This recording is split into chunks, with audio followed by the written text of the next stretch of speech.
Here in Washington, we've just had some of winter's coldest days, yet there's a definite thaw in the air. I'm not talking about the weather. Something bigger, something more profound is heating up. Look at the field of candidates in this election year.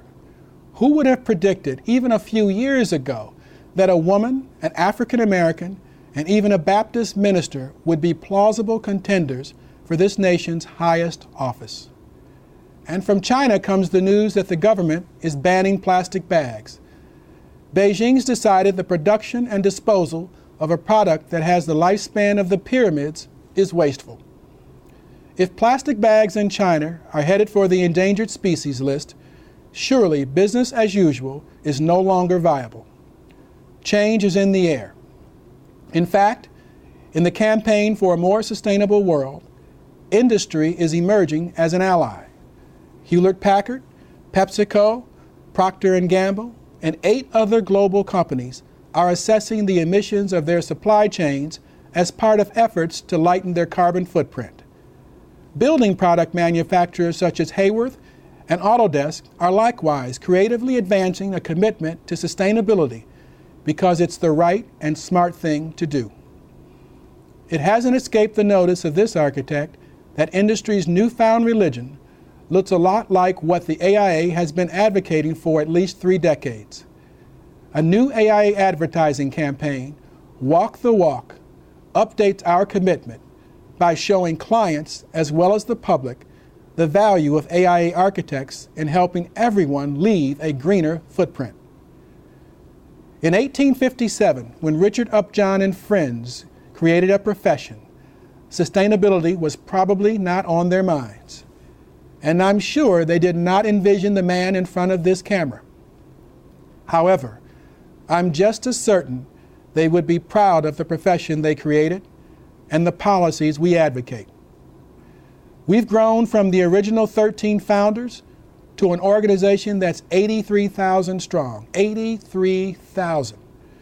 That sounds like a lot, but when you look at our size from the perspective of the needs of a population of over 300 million, and the enormous challenges that have design implications, urban sprawl, deteriorating schools, the increasing lack of affordable housing, crumbling infrastructure, decent health care, and of course, designing it all sustainably.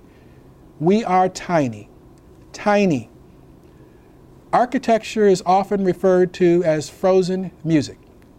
If that's so, then we as architects are the songwriters. But who will be writing tomorrow's songs? If we want to audition for the future, we have to take a serious look at who we are.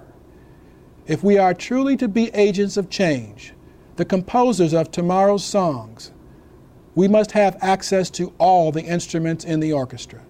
We must be more representative of the society we seek to serve. In April, the AIA will host a summit on diversity to develop an action plan to address the serious issues that still seem to be holding back our profession. I expect a lot from this meeting and what follows. However, I'm not so naive as to believe we'll achieve our goal on my watch. What we have set out to do will require time. It will demand determination, and I hope to be watching a long time in anticipation of our ultimate success. My great-grandfather, Fred Davis, was born in 1837. He died 1 year before I was born in 1949 at the age of 112. Imagine what changes he saw in his lifetime. Imagine what we, working together, are capable of in our own. Change is in the air. It's time to light some fires and get it on. Listen to the music. Let's make every voice part of our song.